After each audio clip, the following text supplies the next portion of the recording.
Assalamualaikum warahmatullahi wabarakatuh. Waalaikumsalam warahmatullahi wabarakatuh. Selamat pagi sahabat anggaran dimanapun berada. Kali ini kita kedatangan tamu yang sangat spesial ya. Sangat spesial di rumah transparansi. Ada Bang Ilham.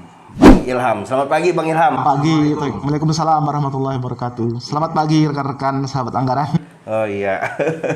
Ya, sahabat anggaran, kali ini kita khusus mengundang Bang Ilham membicarakan soal layanan transparansi ya di KPU itu sejauh mana progresnya, upgrade-nya seperti apa, dan apa yang sudah dilakukan oleh teman-teman Komisi Informasi terkait dengan open keterbukaan. Sahabat anggaran dimanapun sahabat berada, tetap mengedepankan prokes kesehatan, tetap jaga kesehatan, jangan melakukan kegiatan yang berkerumun, dan tetap menggunakan masker dan hand sanitizer. Itu pesannya. Dan jangan lupa tongkrongi video-video Fitra. Bang Ilham, apa kabar Bang Ilham? Alhamdulillah, saya izin ya. Alhamdulillah. Sudah divaksin Bang? Alhamdulillah sudah. Sudah divaksin. Alhamdulillah. Ya, gimana Bang? Padat ya aktivitas ya? Kalau sekarang tidak terlalu padat karena kan memang sudah selesai ya tahapan pilkada ya. Paling kita lagi mendampingi Rokan Hulu sama Inhu yang lagi penyelesaian laporan ya. Karena kan mereka kemarin ada PSU ya. PSU lah. Sehingga setelah rekapitulasi pleno tingkat kabupaten, mereka dikasih waktu 3 bulan untuk menyelesaikan seluruh laporan anggaran. Mudah-mudahan bulan depan sudah close lah. Bulan depan Bang? Mereka, iya. Selain itu apa Bang, aktivitas Bang, selain di KPU? Nah kalau kami sih memang terus terang sejak di KPU ya, kalau memang tidak hanya komitmen saya, sebenarnya komitmen rekan-rekan ya yang lain. Kita memang totality lah ya, di KPU tidak bisa juga beraktivitas tempat lain ya. Kayak dulu mungkin sebelum di KPU saya ngajar gitu ya, ngajar lepas ya. Hari ini saya tidak dibolehkan lagi ngajar, memang ketentuannya harus penuh waktu ya. Jadi hari-hari pagi sore ya ke kantor gitu. Senin sampai Jumat. Aktivitas kantor sampai Jumat gitu. Terkadang panggilan dari Sabtu harus menghadap ke kantor ya, iya, ke kantor kita. Kalau itu tengah tahapan pilkada ya, tidak perlu waktu itu. Tapi sekarang udah mulai lah, sudah normal ya Senin Jumat lah gitu. Berarti padatnya itu ketika proses pilkada ya? Tahapan ya kemarin. Tahapan ya. Apalagi panjang ya, karena memang tertunda karena COVID kan. Iya benar-benar. Dia boleh kapten kami menjalani hampir mau 2 tahun lah ya. Bayangkan dari Oktober 2019 kami mengajukan anggaran ya, start di Januari 2020, kemudian di Maret ditunda kan. Nah yang harusnya di bulan September baru Desember ya pelaksanaannya. Lalu sengketa dan lain sebagainya ya baru Maret lah ya. Tambah lagi ada PSU di Inhu dengan Rahul ya, nambah lagi gitu ya. Menangkan wali kota, bupati termuda perempuan ya, wah sangat luar biasa. Bang Ilham, kalau saya lihat ya Bang Ilham di biografinya Bang Ilham, catatannya bahwasannya dulu sebelum di KPU itu, di KPU udah 2 periode Bang ya? 2 periode masuk, iya 2 periode masuk. Dulu di anggota, sekarang alhamdulillah jadi dapat amanah menjadi ketua KPU. Ya, dulu alumni UNAN S1, kedua dulu sebelumnya pernah di AJI Bang ya? Pernah di AJI saya. Pernah di AJI ya? Waktu saya ambil S2 di Malaysia, saya sebenarnya masuk AJI itu 2003 ya. Tapi baru keluar kartunya setelah saya di Malaysia gitu. Pas saat freelance ya, waktu ambil S2. Ya, di AJI dulu pernah, kalau tidak salah, kita zamannya Pak Usman dulu pernah berkolaborasi soal bedah anggaran ya. Pernah bedah anggaran. Lalu kedua pembentukan KI provinsi. Iya betul, di KI ya. Kita buat namanya KOKI ya, Koalisi Masyarakat Sipil ya. Ya, sahabat anggaran, kita mengundang Bang Ilham, saya panggil abang saja. Bang Ilham ini nggak salah. Kenapa? Karena backgroundnya adalah dulu di AJI, dan kedua dia juga salah satu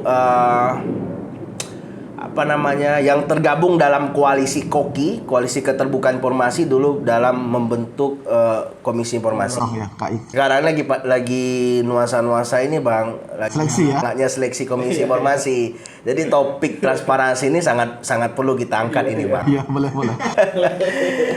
Bang, saya mau sedikit mengetahui lah Bang. Iya. Terkait dengan progres teman-teman KPU soal layanan informasi. Karena kalau tidak salah sesuai dengan saya nggak tahu ada peraturan PKPU-nya Bang ya? Ada ya. Kalau pemerintah daerah itu mandatnya Permendagri 03 tahun 2017 bahwasanya seluruh pemerintah daerah itu wajib membentuk PPID. Tapi kan kalau ini vertikal, KPU kan vertikal. Saya nggak tahu KPU-nya berapa, nanti mungkin bisa disebutkan. Sejauh ini gimana Bang pelaksanaan layanan informasi di KPU sendiri dan KPU di 12 kabupaten kota? Ya. Nah, saya sebenarnya pada seleksi KPU 2014 pada waktu itu ketika ditanya oleh, kebetulan kami terakhir kan kalau di provinsi itu adalah KPU RI ya. Oke, KPU. Saya ingat betul pada waktu itu komisioner Pak Hadar ya dari KPU bersama Pak Juri pada waktu itu. Ada beberapa pertanyaan yang dia tanya melihat saya latar belakang wartawan. Saya ada 2 pada waktu itu yang saya sampaikan. Saya ingin layanan informasi publik KPU itu mengikuti Undang-Undang KI. 1. Yang kedua, saya ingin punya standar layanan publik. Jadi kan ada layanan publik ya, layanan publik itu keseluruhan, ada layanan informasi publik gitu. Layanan informasi publik kan di Undang-Undang 14 2008 ya. Sedangkan layanan publik itu ada di Undang-Undang 25 tahun 2009. Yang leading sektornya ada di Ombudsman gitu ya. Nah, memang ada PKPU 1 2015. PKPU 1 2015 sahabat anggaran. Ketika ditetapkan oleh KPU pada waktu itu memang skopnya KPU masih membangun di pusat ya. Membangun informasi publik di pusat. Tapi kami ikuti gitu. Walaupun sifatnya masih pembentukan formal ya. Pada waktu itu kita lengkapi ada pejabat PPID-nya. Tapi pada waktu itu sejak 2015-16 yang namanya informasi publik kami sudah kategorikan. Mulai 4 ya kategori serta merta setiap saat berkala dikecualikan kami sudah punya, cuma memang dari sisi lainnya belum maksimal gitu. Itu yang saya punya semacam PR di periode kedua. Saya akan gencarkan yang ini ya, termasuk terus terang kami sekarang sebenarnya lagi membangun aplikasi ya. Nah, kami menyampaikan ke kawan-kawan, layanan publik ini tidak bisa hanya kita sampaikan saja, hidangkan saya, tapi kita jemput bola, saya bilang. Bagaimana masyarakat bisa mudah aksesnya? Salah satu aplikasi, kayak sekarang lagi bangun dengan kawan-kawan Pak Nugi ya, karena dia membidangi divisi Parmas. Ayo Pak Nugi, karena tahapan kita sudah agak sedikit longgar, kita fokus ya yang PPID. Maka kemarin sudah mulai dibuat semacam workshop ya. Workshop kita melibatkan lah masukan-masukan, bahkan IPC kami jadi narasumber, KPU RI gitu ya. Nanti kedepannya mungkin internalnya mungkin lebih ke teknis, ke pejabatnya. Nah, yang soal aplikasi tadi kami sih pengen lagi disiapkan, mungkin 50% sudah kami bangun ya. Itu nanti kami pengen orang yang ingin data-data informasi ke KPU tidak perlu datang ke KPU. Cukup menginstal di Play Store, dia bisa berselancar dengan data-data yang ada. Cuma kalau datanya tidak ada baru mereka ke Kanu. Nah, hari ini sejak 2016 memang saya selalu, memang yang luar biasa datang itu rata mahasiswa ya dengan peneliti gitu ya. Karena saya sampaikan kalau butuh data di KPU, kalian tidak perlu berkirim surat melalui kampus lama, nanti prosesnya bilang datang saja ke KPU, isi form permintaan informasi publik. Kalau hari itu ada datanya kami langsung kasih. Tapi kalau tidak ada kami minta waktu. Kalau datanya ada di kabupaten, kami berkoordinasi di kabupaten. Sepanjang ada data di provinsi, hari itu ada kami minta PPID-nya mengasih gitu. Nah, itu digunakan oleh mahasiswa untuk penelitian, baik S1, S2, S3, untuk penelitian, skripsi, tugas, dan sebagainya. Itu yang terus terang mereka yang banyak menggunakan selain partai ya. Kalau partai memang rutin dia minta surat. Nah, hari ini memang saya ingin kalau sudah ada aplikasi, cukup menginstal aplikasi, mereka butuh data apa ya, data perolehan suara, mereka tinggal download saja gitu. Itu ke depan yang akan mau siapkan. Ke depan ya, saya ini masih dalam tahap progres. Tapi kalau layanan dasar sudah sesuai dengan PKPU 1 2015. Nah, PKPU 1 mengamanatkan untuk keterbukaan di layanan informasi di KPU. Nah, di KPU Riau sendiri Bang, apakah ada bentuk regulasi sejenis SK KPU? Dan SOP-nya ada ya? Lengkap ya? Kami siapkan SK terutama untuk pejabatnya, karena kan memang untuk layanan informasi publik kan ada PPID ya, pejabat setingkat kami itu memang eselon 3 ya, eselon 2 malah, eselon 4 Kasubag gitu ya. Nah, kebetulan sekarang Kasubagnya sudah naik ke Kabak ya, jadi eselon 3 di PLT kan di Kasubagnya, eselon 4 Kasubag teknis. SK itu mengatur harus di SK-kan, SOP-nya adalah alurnya dan lain sebagainya kita siapkan. Iya, kita siapkan semua ya? Dengan SK-nya. Karena memang PKPU kan sifatnya umum sekali gitu. Kita turunkan gitu. Nah, sejauh ini bagaimana publikasinya, Bang? Sosialisasi dan publikasi terkait dengan SOP. Memang pada yang saya katakan tadi, memang di zaman teknologi ini memang Kalau selama ini orang lebih banyak kan memang butuh datang ke KPU. Saya tidak ingin seperti itu. Saya ingin memang sebanyak mungkin ratunya banyak gitu, yang kunjung banyak. Nah, katakanlah di 2020 itu sekitar setahun itu 50-an ya waktu itu ya yang datang. Menurut saya masih kecil gitu ya. Nah, ini lebih kecil lagi sekarang sejak pemilu ya dengan pilkada, kayak saya lihat belum sampai di angka 20-an yang berkunjung ya. Berkunjung membutuhkan data gitu ya. Saya pingin semua orang yang butuh anggaran di KPU itu tidak perlu datang KPU, tapi cukup menginstal Play Store. Memang hari ini kita layani dengan online juga sih ya, dengan WhatsApp kita layani. Kalau partai-partai memang lebih banyak datang biasanya dikontak, lalu mereka menggunakan layanan WhatsApp dengan petugas, lalu kami kirimi dengan soft copy. Kalau yang partai kan udah rutin ya. Kalau partai. Oke, ya. Nah, ini menarik juga, Bang. Berarti artinya KPU itu sudah membentuk sebuah inovasi ya. Bisa kita catat ya itu sebuah inovasi ya. Walaupun itu sudah menjadi amanat undang-undang. Nah, sejauh ini Bang soal informasi, ketersediaan informasi, apa saja yang dipublikasikan, Bang? Kalau kami semuanya kami sediakan sih. Memang kemarin pasca pileg ini itu yang saya kami ada take down website ya. Jadi kemarin itu ada kendalanya begini. Pasca pemilu kami tidak diberikan anggaran untuk mengelola website, tapi website disatukan semua di KPU RI. Jadi semua website kami ini sekarang mencantol ke KPU RI gitu ya. KPU RI. Nah, jadi karena kami tidak diberi anggaran untuk mengelola website gitu ya. Nah, memang ada kendala beberapanya. Ada kapasitas lebih kecil dibanding waktu kami masih punya website sendiri gitu. Nah, ini yang memang salah satu jadi kendala, sehingga menurut saya kalau ada jalan solusi keluar, kita terus ada website tersendiri. Karena tadi ketika kami ingin membangun aplikasi gitu ya, selain di Play Store, kami juga harus punya website tersendiri.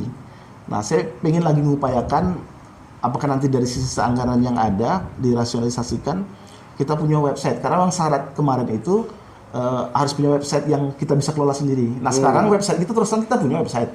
Cuma menyantol di KPRI seluruh Indonesia sekarang. Nah, dulu kan begini. Dulu kita dikasih anggaran untuk membuat website sendiri itu. Tapi belakangan kebijakan KPRI mungkin rasionalisasi anggaran mereka cantolkan ke KPRI semuanya ya. Sehingga memang tidak leluasa kita mau mengupload, karena begini. Kan layanan informasi publik itu kan ada yang berkala, ada yang rutin, ada yang setiap waktu, ada yang dikecualikan. Nah, yang menjadi kendala kita umpamanya layanan yang berkala ya. Berkala itu termasuk rekapitulasi. Rekapitulasi cukup besar kapasitasnya. Akan memakan konten yang banyak sehingga kami tidak sanggup setelah setahun Pileg 2019 untuk tetap tampil gitu ya. Kan itu kan kewajiban kita kan memang setelah kita umumkan kepingin kita setiap waktu ada. Di KPRI sendiri juga tidak tersedia 2019. Nah, itu yang saya pinginnya kalau dia bisa masuk aplikasi, teman-teman yang butuh mereka download setiap waktu ada. Nah, sekarang kami tidak tersedia lagi yang khusus rekapitulasi. Kalau mereka ingin, mereka harus datang KPU menggunakan layanan tadi lewat PPID. Kalau dulu katakan 6 bulan setelah pileg, setelah rekapitulasi mereka bisa download langsung mengunduh dari KPU. Iya. Tapi hambatannya berarti belum tersedianya website ya, karena soal anggaran. Iya, website setelah pileg itu kemarin kan ada gitu. Websitenya ada sekarang, tapi kapasitas kecil. Masih mencantol di KPU pusat ya. Nah, tapi kalau kita bisa menggunakan aplikasi, itu kan kita bisa sediakan. Saya pelajari beberapa yang sudah mulai dibangun oleh kawan-kawan. Jadi ternyata memang kuncinya mereka harus install. Pun kecil kok. Paling sekitar berapa megabyte gitu ya. Nanti dia bisa berselancar. Butuh data apa-apa, umpamanya data rekapitulasi dari 2014, 2019. Daerah lain sudah ada yang punya KPU website? Tidak banyak. Cuma setahu saya yang saya temui itu ada di NTB. NTB ya? NTB kemarin mereka sempat waktu selesai pileg, mereka pikirkan itu ya. Nah, mereka pikirkan itu mereka siapkan waktu masih ada anggaran 2019 gitu ya. Kalau sekarang kita kan memang tidak punya anggaran ya. Anggaran paling sekarang untuk rutin ya, untuk gaji, untuk lain sebagainya. Untuk berkreasi memang tak punya anggaran lagi kita memang. Paling kalau website itu barangkali nanti kalau memang ada kegiatan dari kegiatan arsip, kita mungkin saving gitu ya. Karena saya sudah tanya-tanya kalau untuk pembangunan ini tidak terlalu besar juga, paling sekitar 1 juta 2 juta lah masih bisa. Tapi saya ingin itu direalisasikan karena termasuk kemarin saya ingin bangun aplikasi surat menyurat online gitu ya. Surat menyurat kami saya ingin disposisi di internal itu e-office itu. Nah, lagi-lagi tidak bisa dicantolkan di website KPRI, tapi harus bangun website sendiri. Nah, makanya saya bilang dengan Pak Sek, ini kita butuh untuk PPID yang online sama ini memang harus bangun Ini lagi digarap memang. Lagi digarap ya? Mudah-mudahan Oktober. Kalau kawan-kawan sih pengennya launching Oktober. Saya bilang bisa lebih cepat dari itu, udah bisa dia bisa digunakan ya Play Store-nya. Betul, mantap kali Bang. Nah kemarin karena kita juga ini Pak Nugi lagi mengharapi kawan-kawan yang kemarin sudah mengelola PPID, mungkin karena tahapan jalan di pileg itu yang cukup melelahkan, pilkada, sehingga mungkin kurang refresh ya, kurang tersentuh PPID-nya gitu ya. Sekarang dihidupkan balik gitu. Iya, menarik ini kawan-kawan sahabat anggaran, bahwasannya inovasi sudah ada, tapi soal layanan itu yang masih terkendala, website itu masih terpusat. Nah, Bang, ini perlu mengulik juga nih. Iya. Fitra ya memang kerjanya mengulik-ngulik kan. Berapa sih Bang anggaran KPU Bang untuk tahun 2021? Kalau 2001 paling kita hanya kasih 6 miliaran. Oh, 6 miliaran Bang. 6 miliaran itu sana tuh sudah anggaran gaji ya. Gaji itu mungkin 80% habis di sana. 6 miliaran. Katakanlah gaji pegawai, belum tukin pegawai. Iya. Gaji komisioner gitu. Iya. Gaji honor gitu.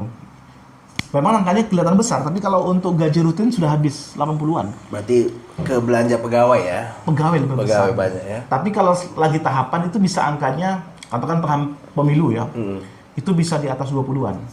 20-an Setiap ya. provinsi gitu ya. Kalau sudah tahapan pemilu ya. Tapi kalau sudah tahapan ini, kayak tahapan tidak ada pemilu ya balik 6 rata-rata. 6. Kalau TPA mungkin bisa 7 lah ya. Itu anggaran tuh masuk ke beban APBD atau? DIPA, kita tidak pernah hibah APBD. Oh. Dan kita tidak pernah mengajukan APBD. Nggak pernah ya? Walaupun dalam tahapan proses nggak pernah hibah? Setahu saya sepanjang saya di KPU, sejak 2014 ya, kita pernah, kalaupun ada dibantu, kami minta biasanya dalam bentuk barang. Dalam bentuk barang. Minta belikan gitu. Kami tidak mengadakan gitu. Berarti ini masuk ke dipanya anggaran pusat ya? Anggaran pusat. Anggaran pusat ya? Dan kita tidak ada pernah mengajukan ke Pemprov itu. Termasuk itu. Kalaupun Pemprov mau bantu, biasa kami minta, kami pernah kemarin mengajukan. Kalau Pemprov mau, di atas itu bocor. Saya bilang, kalau anggarkan Pemprov aja. Pemprov anggarkan PU yang bangun kemarin itu. Oke. Nah, soal ini Bang, menarik nih waktu proses pilkada misalnya. Saya baca nih, kita ambil sampelnya di Bengkalis. Iya. Bengkalis itu KPU dapat hibah Bang.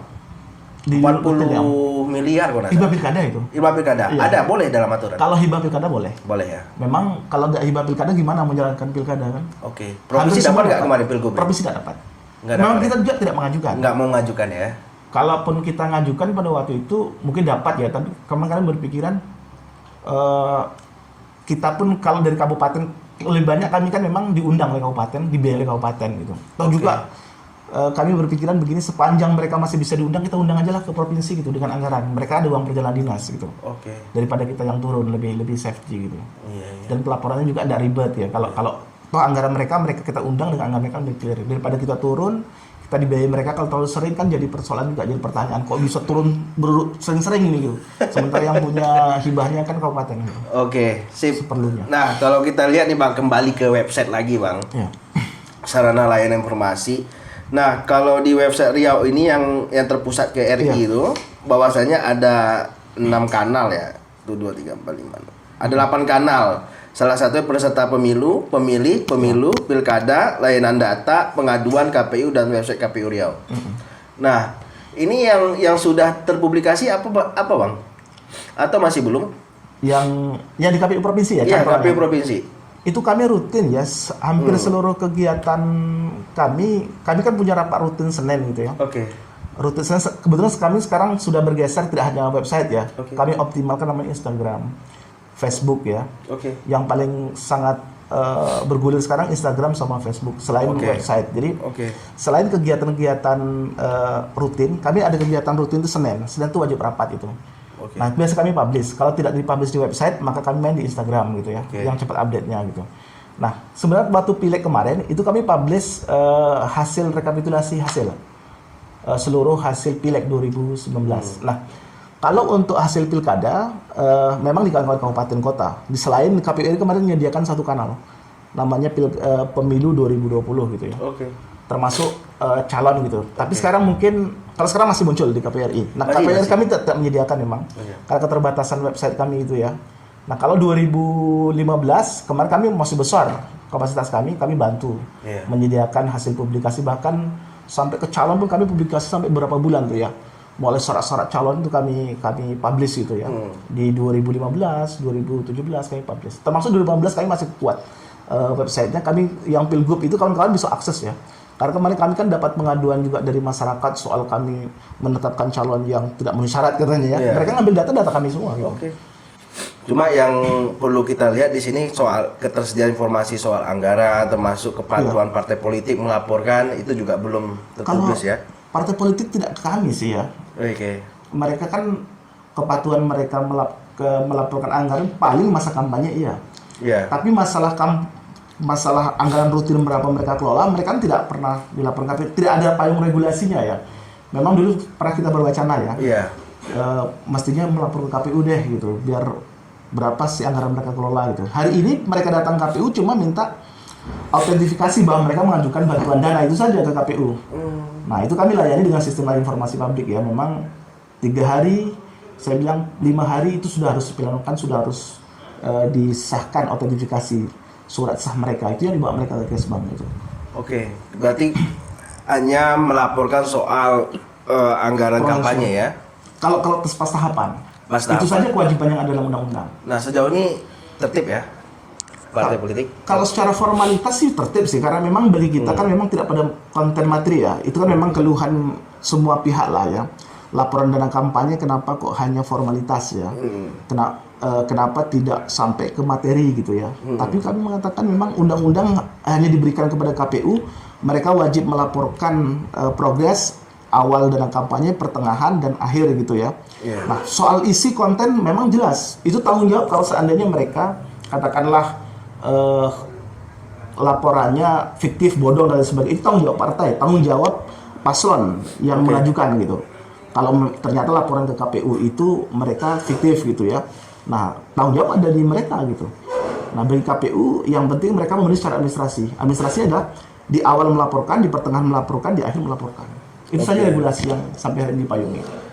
Tapi yang paling penting itu memang keterbukaan soal berapa sih belanja KPU itu sih Bang ya. Iya. Itu yang masih belum tersedia ya di website belum. Berarti artinya belum proaktif Bang ya. Bisa dibilang gitu ya. Mengarah ke sana lah, tapi memang gini. Progres ke sana ada. Kami termasuk inginkan dengan KI itu. KI kan lebih banyak pendampingan dengan Pemda pada waktu itu ya. Benar. Lalu 2019 kami coba berkomunikasi, 2020 sehingga kemudian KI mulai ada penilaian terhadap lembaga vertikal. Sehingga pada 2020 kami dapat penghargaan lembaga vertikal menuju informatif. Tidak apa-apa buat kami, yang penting kami mulai dinilai gitu. Nah pada waktu itu memang mereka lebih fokus ke Pemda. Nah itulah yang sekarang kami kejar gitu. Salah satunya saya minta kawan-kawan kabupaten kota itu ikut melaporkan juga ke KI. Jadi kemarin yang data 2020 sudah kami serahkan lepas lebaran ke KI yang 12. Nah sekarang lagi proses kami penilaian. Penilaian kami ingin membeli ranking terhadap kawan-kawan yang proaktif membuat layanan informasi publik gitu ya. Untuk 2020 kami nilai 2021. Berarti teman-teman sudah melakukan penilaian di 12 kabupaten kota. Sekarang, lagi proses ya. Sudah saya bentuk SK-nya. Skema penilaian seperti apa Bang? Ada penilaiannya itu ada sekitar 20 indikator ya. Umpamanya pejabatnya ada enggak gitu. Kan itu wajib punya pejabat PPID. Pejabatnya dengan SK gitu.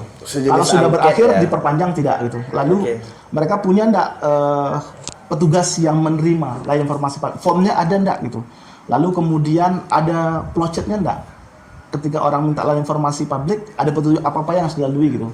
Itu kan sebagai form penilaian juga. Terus umpamanya contoh juga berapa lama proses layanan yang diberikan kalau ada orang meminta informasi publik gitu. Nah, ada enggak disediakan dalam SK itu kategori 4 tadi. Layanan informasi dikecualikan, layanan informasi serta-merta, berkala, setiap saat itu. Itu kami nilai. Ada 20 indikator kami. Termasuk des layanan kotak saran, kalau memang ada masukan. Apalagi kalau misalnya lebih nilainya lebih mantap ketika KPU mengeluarkan SOP, ada juga KPU kabupaten. Iya, mengeluarkan SOP-nya. Jadi hampir rata-rata sudah semua ya? Kalau rata-rata itu mereka terpenuhi ya. Cuma tinggal nanti kita kan melihat mungkin salah satu penilaian juga tingkat kunjungan gitu ya. Karena begini, waktu kami dapat penghargaan di tingkat pusat, kami pernah dapat juga. terbaik juga pada waktu itu ya. Tapi kan kalau di KPU pusat ada kategori satker besar, itu seperti Jawa. Jawa satker besar. Kalau kita menengah ini seperti kalau besar di Sumatera tuh hanya Sumut saja dengan Lampung. Yang lain itu menengah semua. Kecil itu masuk Gorontalo.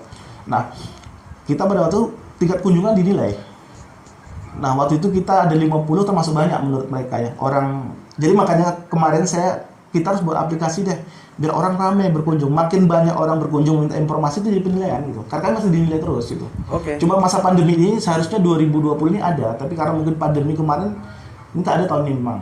Tapi dulu dinilai gitu. Nah, kami juga akan menjadi poin penting juga. Oke, ketika layanan semua lengkap, tingkat kunjungan kami akan nilai gitu. Berapa orang yang datang minta informasi gitu. Karena ada bukti absensinya.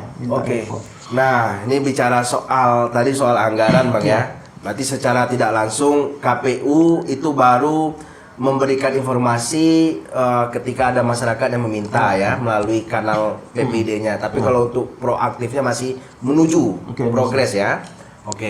Nah, Bang, soal pengaduan, Bang. 12 kabupaten kota, KPU mana yang paling parah? Yang sering diadu lah. Aduan publik lah, yang sering masuk laporan pengaduannya. Kalau setakat ini sih, kalau terkait dengan pengaduan soal anggaran, saya kira tidak ada sampai hari ini ya. Pengaduan mereka tidak transparan dan lain sebagainya gitu ya. Karena memang kawan-kawan ini memang kayak contoh, ketika kawan-kawan dapat NPHD, kami minta publish gitu ya. Apa NPHD itu, Bang? Naskah perjanjian hibah, naskah perjanjian hibah daerah. Jadi dokumen NPHD itulah yang menentukan berapa besarnya jumlah terima anggaran gitu ya. Kita di 2020 itu dari 9 kabupaten kota itu ada kurang lebih 254 miliar. 254 miliar dari 12 kabupaten kota. 19 kabupaten kota. Karena kan minus Inhil, minus Pekanbaru, minus Kampar. Ketika pilkada kemarin ya. Ya, nah saya minta dengan kawan-kawan. Tolong berapa NPHD yang kawan-kawan terima, Bengkalis 40 umpamanya ya. Lalu Dumai 16 rilis saya bilang. Sampaikan bahwa kalian dapat NPHD 2020 segini gitu. Nah, kan kemudian kita terima NPHD sekitar di bulan Oktober November rata-rata ya. NPHD-nya, penekanan naskah perjanjian hibah daerah. Tapi rata-rata memang uang dikucurkan baru Januari. Tiba-tiba kan di bulan Maret ada pandemi. Saya langsung minta kawan-kawan, tolong kawan-kawan cut seluruh anggaran dari Januari, Februari, Maret. Lalu publish berapa sih anggaran yang kalian pakai pada waktu itu ya. Melalui hibah itu ya. Karena kita lagi cut off nih, karena masa pandemi, kita belum tahu kapan lagi anggaran jalan. Nah pada waktu kan pada rilis. Kalau salah rata-rata di antara 1 miliar, 2 miliar penggunaan.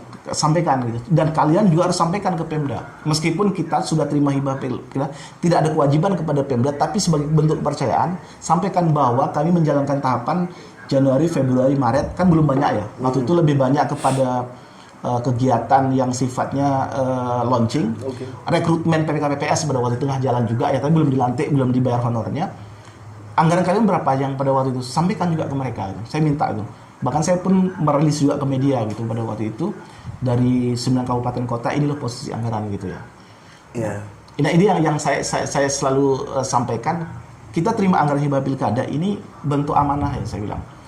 Orang masih mengatakan bahwa anggaran hibah pilkada ini besar sekali ya untuk pilkada gitu.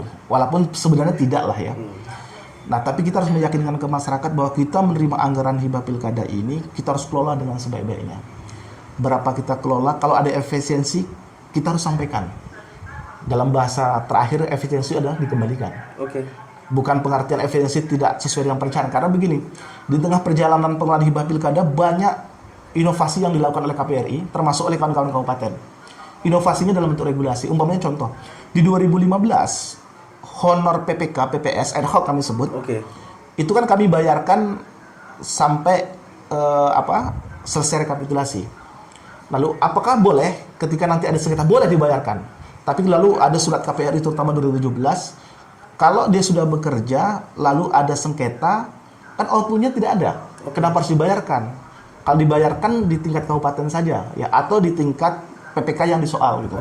Itu hematnya luar biasa saja. Luar biasa sekali penghematan. Termasuk kita waktu saat di Pilgubri, Pilgub kita rata-rata itu membayar ad hoc di 12 kabupaten kota itu 14 miliar per bulan. 14 miliar. PPK, PPS dan lain sebagainya ya, termasuk KPPS ya. KPPS kan hari H ya. Ya. Itu Itu dari mana sumber dana ya? dari hibah pilkada. Dari Pilkada. Hibah pilkada. Dikumpulkan dari masing-masing daerah. Masing-masing daerah gitu Masing-masing ya. daerah, Nah, oke. sehingga saya katakan uang yang kita kelola ini harus kita pertanggungjawabkan. Iya, iya. Dan harus kita yakinkan kepada publik bahwa kita tidak sembrono mengelola uang ini. Nah, kita tidak asal-asalan gitu. Karena kita perlu membangun kepercayaan publik, trust terhadap KPU gitu ya. Trust KPU di pemilu clear gitu. Di pilkada kita harus yakinkan gitu. Sehingga KPU sebenarnya hanya saja mungkin media itu ketika NPHD ya, mau NPHD baru sibuk ngejar berapa angkanya kok besar sekali gitu. Tapi tidak pernah mengikuti setelah pilkada kemana uangnya gitu. Saya bisa katakan dari 2015 kami selalu kembalikan efisiensi. 2015 kita ada kembalikan sekitar 21 sampai 22 M dari total waktu itu 150 M. 2017 Pekanbaru dengan Kampar itu ada penggunaan sekitar 55 M itu. Ada 2 M kita efisiensi kita kembalikan. Pilgub kita menggunakan anggaran hibah pilkada kurang lebih 324. 324. Kita bisa melakukan efisiensi sekitar 67 M. Nah, pertanyaan, apakah kita tidak bisa menggunakan anggaran ini karena salah perintah? Tidak gitu. Karena begini, memang kita saat mengajukan hibah pilkada, kita menggunakan anggaran maksimal. Umpamanya contoh begini, menyusun pembiayaan terhadap calon, kita bagi dengan 20% kursi dalam suatu DPR, maka ada 5 pasangan calon. Yeah. Tapi kalau realitanya ada 3 pasangan calon, yang 2 kan tidak dibiayai. Ini tidak boleh dipakai gitu. Atau pada waktu itu kita menganggarkan kalau ada perseorangan sekitar 12 M. Ternyata di Provinsi Riau tidak ada perseorangan. Maka 12 M jangan .at. Nah, inilah yang kita efisiensikan. Ini harus kembalikan. Sama dengan yang 9 kabupaten kemarin gitu. Kan yang perseorangan cuma ada di Inhu ya. Iya, Inhu kemarin. Rata-rata kawan-kawan kita minta jangan gunakan yang perseorangan itu. Itu sebagai saving yang harus kita kembalikan gitu. Sehingga makanya di 2020 kurang lebih 31 M. 31 M. Walaupun belum close yang Inhu dengan Rahul, tapi kalaupun bergeser dikit lah. Tapi saya bisa mengatakan sudah 30 M, 9 kabupaten kota itu akan efisiensi untuk dikembalikan. Gitu. Oke, yang paling besar Bengkalis Bang ya? Pasar Bengkalis. Yang 9 pilkada kemarin ya? 40 M dia paling besar memang. Yang paling kecil daerah mana Bang? Paling kecil itu Dumai. Dumai berapa? Dumai itu sekitar Mungkin bisa disebutkan Bang biar tahu sahabat Boleh, anggaran boleh. yang 9 daerah. 9 daerah itu pilkada kemarin. NPHD itu kurang Oke. lebih di biar saya harus buka angka ya Oh iya, jelas. karena ini agak-agak Soal data angka ya. soalnya nanti benar akurat. Ya sahabat. Nah, Bengkalis itu sekitar 40 M. Oke. Ya, kemudian Inhil tidak ada ya. Inhu sekitar 27 M, 27,6. Kemudian Kepulauan Meranti 22,1 M. Kemudian Kuantan Singi 29 M, Pelalawan 29 M, Rokan Hilir 32 M, Rokan Hulu 28 M, Siak 26 M, Kota Dumai 18. Kota Dumai yang paling kecil ya, sekitar 18 M. Paling besar itu Bengkalis. Nah, realisasinya seperti apa Bang? Realisasi dari angka-angka yang ada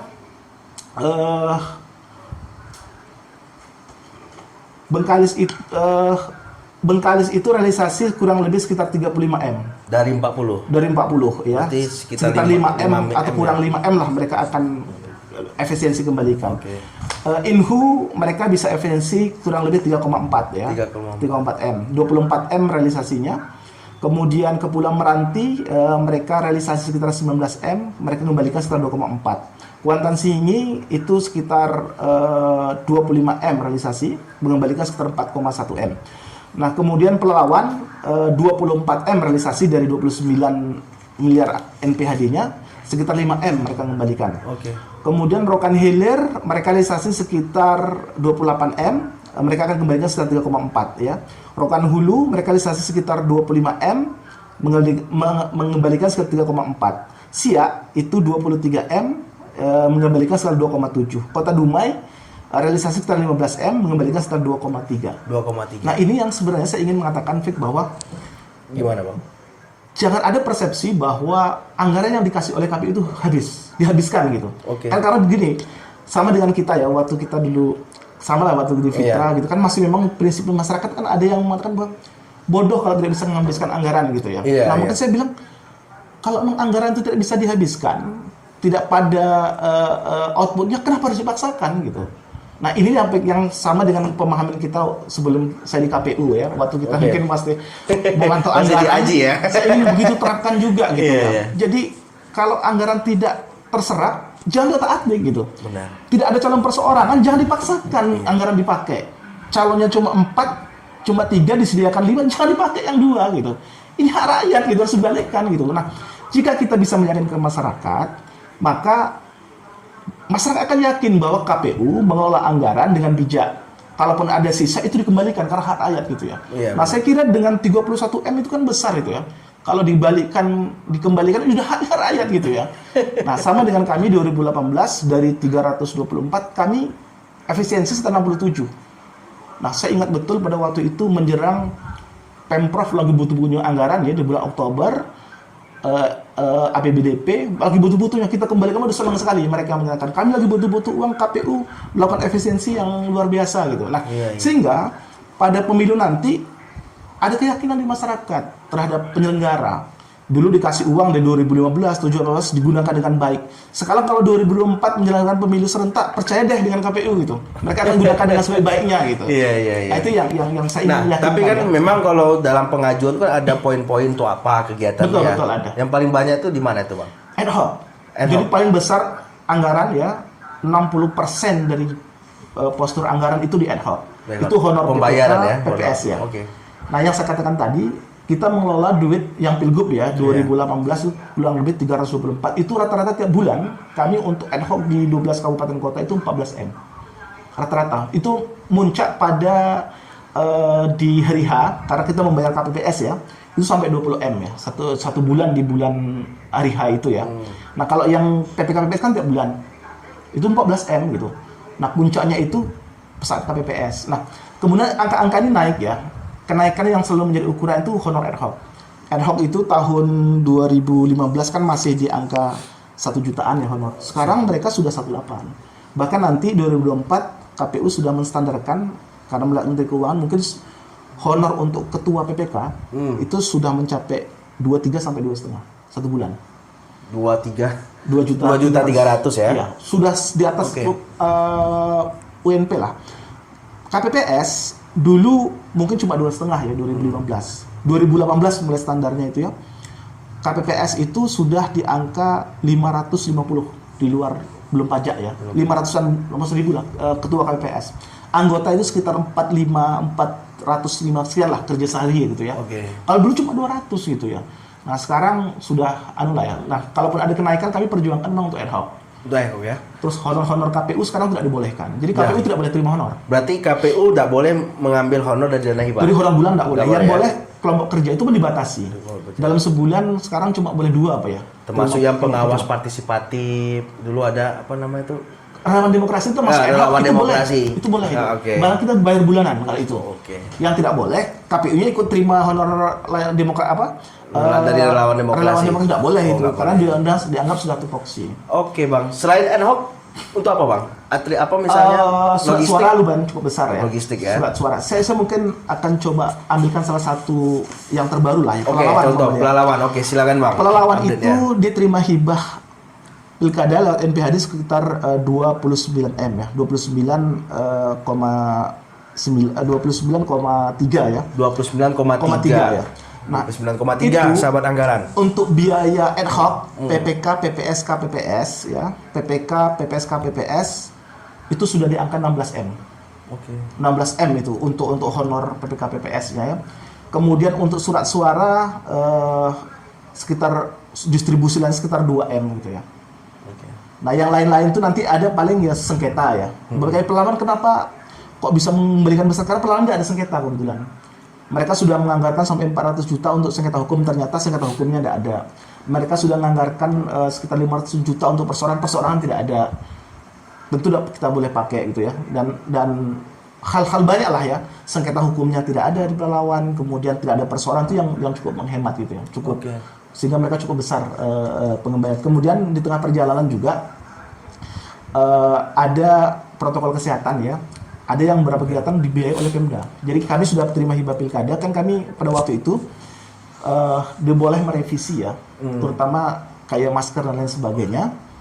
Tapi kemudian pelelawan itu punya kebijakan Bawaslu dengan KPU itu dibantu ya dengan di luar hibah pilkada.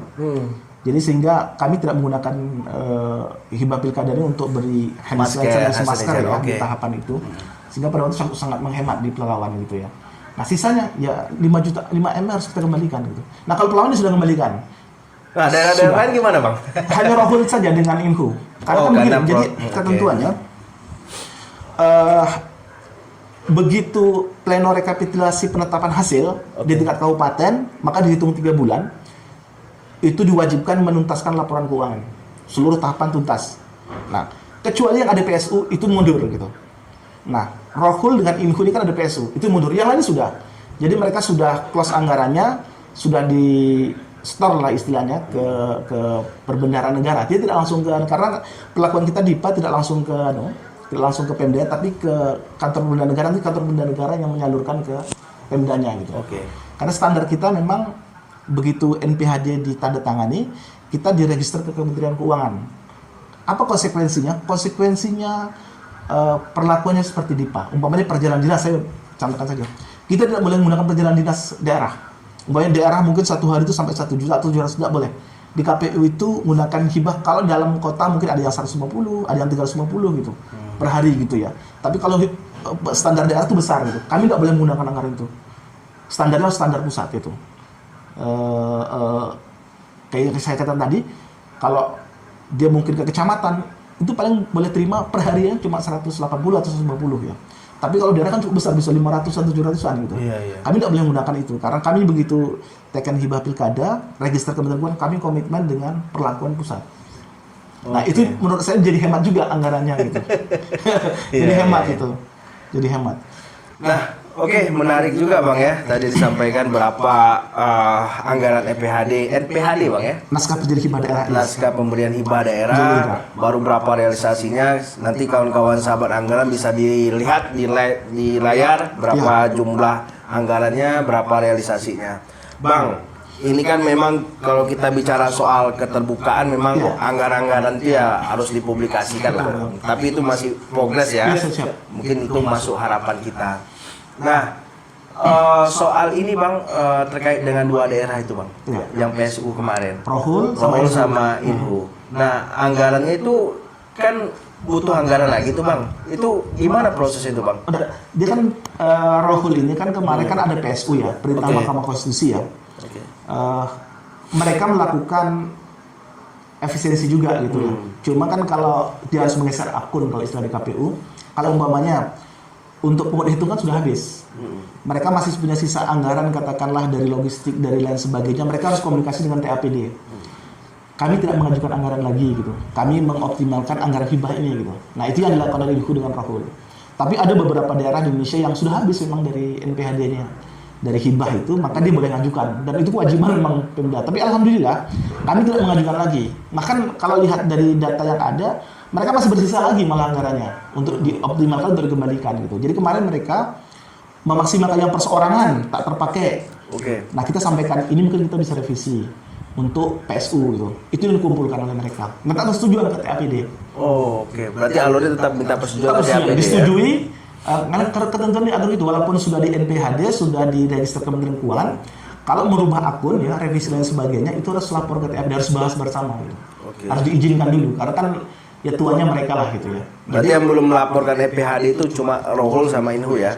Akhir ya. Bukan NPHD, laporan realisasi akhir. Tapi kalau angkanya mereka sudah ngasih gambaran sekitar 3 juga efisiensinya gitu ya. Dari hasil PSU kemarin ya. Hasil PSU karena kemarin terakhir mereka bahkan Rohul ya yang kemudian digugat lagi ke MK. Mereka menyampaikan ke kita, kami masih hasil revisi ada punya anggaran untuk advokasi hukum 100 juta lebih gitu. Saya sampaikan kira-kira kalau dengan ini bisa nggak kalian hadapi sendiri? Kalau kita hadapi sih kita hemat uang yang untuk advokasi hukum pengacara itu 100 juta lebih bisa kita kembalikan. Bisa kayaknya tapi dengan catatan ini tidak sampai ke pokok permohonan. Kalau hanya eksepsi kita bisa gitu. Akhirnya eksepsi dikabulkan. Jadi tak lanjut gitu. Ngapain harus cari pengacara ya? Karena sudah tuntas di awal di eksepsi, maka berapa hemat? 100 jutaan lebih hemat mereka. Itu yang kami selalu berprinsip mana yang bisa dilakukan hemat saya bilang. Oke, luar biasa Bang atas penjelasannya. Nah, ini terakhir ini Bang. Ya. Apa sih yang menjadi hambatan dan tantangan KPU soal layanan informasi ini yang perlu didorong, yang digesal? Kalau sebenarnya begini Bek, ya. Iya. Memang hambatan-hambatan kita terkait perangkat ya barangkali. Kalau di KPU begini, kalau lagi di program pusat, katakanlah kita boleh ngadakan website, kita gampang gitu, akunnya jelas gitu ya. Itu bisa realisasi. Tapi kalau tidak ada tahapan, biasanya tidak ada anggaran gitu. Anggarannya rutin, gaji, operasional kendaraan dan lain sebagainya. Bahkan operasi kendaraan pun tidak cukup. Kami harus berbagi biasanya. Kalau sudah tidak masuk tahapan, tapi kami sudah mengatakan kawan-kawan, kalau kita ini dikasih berapa tidak akan pernah cukup gitu. Oke. Nah, kalaupun ada, ya hemat bersama gitu. Kalau memang harus bisa berdua, pakai berdua saya bilang. Nah, ini yang kami terapkan prinsip pada hari ini gitu ya. Nah, saya kira kalau bilang hambatan mungkin hambatan, tapi bukan menjadi halangan kami untuk tidak berkinerja. Contoh, kami tidak ada anggaran kok untuk membuat workshop pelayanan PPID, tapi ada webinar. Kenapa kita tidak manfaatkan gitu? Nah, umpamanya kita ingin mengadakan pelatihan yang dilakukan Pak Nunggi ya di Parmas, banyak kami lakukan lewat webinar. Itu yang kami lakukan. Termasuk yang layanan PPID, termasuk yang ini kami tidak mengeluarkan anggaran karena tidak ada anggarannya. Kami cukup komunikasi dengan KI, kami akan melakukan penilaian. Nah, penilaian itu saya bilang kawan-kawan tidak perlu harus dihonori karena memang tak ada anggaran. Ini kerja lillahi ta'ala, tapi yang penting itu kan kelembagaan kita. Meskipun di SK kan tidak mesti harus bayar honornya, saya bilang. Toh kerjaan kita, saya bilang, karena tahapan sudah tidak padat, anggap saja ini kerjaan hari-hari yang kita lakukan. Toh kita tidak kerja lembur, saya bilang. Oh iya. Kan tidak kerja lembur. Isi kerja-kerja hari-harian yang ada ini kita harus manfaatkan. Itu yang saya selalu terapkan. Gitu. Oke. Toh kita tidak berhitung harus kerja malam kan, kecuali tahapan gitu ya. Iya, kecuali pada proses tahapan barulah betul, kita. Saya prinsip begini ya. Sama lah ketika saya mungkin pernah mengelola organisasi wartawan gitu ya. Haji. Malah kita agak termasuk seperti Fitra ya. Kita tidak dibolehkan menggunakan anggaran APBD gitu ya. Seperti itu sebenarnya. Tapi kita bisa jalan kok dengan minimize gitu. Bahkan hasil maksimal gitu. Kita mungkin ingat waktu kita mendorong Komisi Informasi. Pada waktu itu provinsi sudah terbentuk. Kita hanya kongko-kongko, ayo kita dorong. Itu tidak menggunakan anggaran. Cuma tekad kita di Rio ini harus ada KI gitu. Kita bentuk koalisi. Alhamdulillah 25 NGO pada waktu bergabung. Tidak ada anggarannya, jalan gitu. Kita masuk aksi, terbentuk juga KI kan. Ya, ini luar biasa nih Bang. Oke, terima kasih Bang Ilham atas waktunya. Mungkin ya harapan publik ya perlu didorong betul, dipercepat betul terkait dengan layanan proaktif itu. Karena kalau dilihat komitmennya Bang Ilham sebagai Ketua KPU dan teman-teman anggota KPU lainnya, komisioner lainnya sudah komitmen soal itu. Nah, itu sangat luar biasa. Bang, terima kasih atas waktunya pada pagi hari ini. Kita ya ngopi sambil ngobrol ya. Nanti silahkan di akhir minum Bang. Tapi saya ingin sampaikan juga, Oke, gimana Bang? Saya mengikuti ya podcast kawan-kawan anggaran ya, terutama topik gitu ya. Saya selalu lihat, selalu iri juga ya, kapan saya diundang gitu. Sehingga saya bilang, ini tantangan saya diundang topik. Kalau saya tidak dikasih tantangan, saya tidak berbenah gitu ya. Siap. Saya iri, pengen juga kawan-kawan dipanggil apakah. Saya pengen terbuka ya, makanya saya pengen dengan Taufik diundang. Dan alhamdulillah pada kesempatan ini diundang, saya berharap betul bahwa ini challenge buat kita ya, kawan-kawan KPU Kabupaten Kota, KPU Provinsi ya. Teman-teman Fitra ini, teman-teman NGO yang sangat dari awal komit ya soal transfer anggaran. Kalau kita diundang Fitra hal yang beruntung gitu, karena kita diperhatikan gitu ya, dan kita diperhatikan jangan macam-macam kita diundang anggaran. Iya benar-benar. Ya itu tadi Bang, karena Fitra itu ya fokusnya soal isu anggaran sama transparansi ya kita tetap mendorong ya bagaimana keterbukaan itu bisa meningkat, termasuk di daerah dan masuk di vertikal lainnya, organisasi vertikal lainnya. Bang, sahabat anggaran, tadi udah 1 jam lebih kita ngobrol dengan Bang Ilham. Nantikan selalu video-video Fitra Riau dan jangan lupa tongkrong, like dan bagikan channel anggaran kita. Saya Taufik dari Fitra Riau mengucapkan Assalamualaikum warahmatullahi wabarakatuh. Waalaikumsalam warahmatullahi wabarakatuh.